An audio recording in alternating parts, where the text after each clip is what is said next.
ইদানিংকালে সমস্ত ক্লায়েন্টরা চায় তাদের মেকআপ হতে হবে ভীষণভাবে গ্লসি।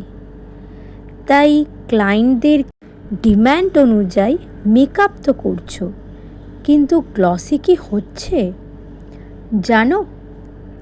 স্টেপ বাই স্টেপ কোনটার পর কোনটা ইউজ করতে হয়, কেন ফাউন্ডেশন নিয়ে প্যালেটের মধ্যে ইমালসিফাই করতে হয়, কোনটা ভালো ময়শ্চারাইজার, এতগুলো তো ব্র্যান্ড আছে, তার মধ্যে ভালো ময়শ্চারাইজার কোনটা জানো কি? ময়শ্চারাইজারের মধ্যেও কিন্তু প্রাইমার আছে।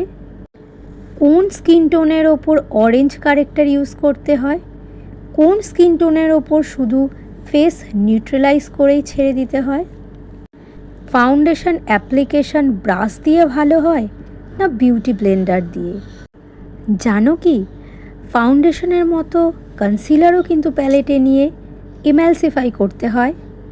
কোন ফেসে কোন টোনার ইউজ করতে হয়, সেটিং স্প্রে আর ফিক্সারের মধ্যে ডিফারেন্স কি, এই সমস্ত নলেজ কিন্তু তোমরা পেয়ে যাবে আমার বেসিক ক্লাসে।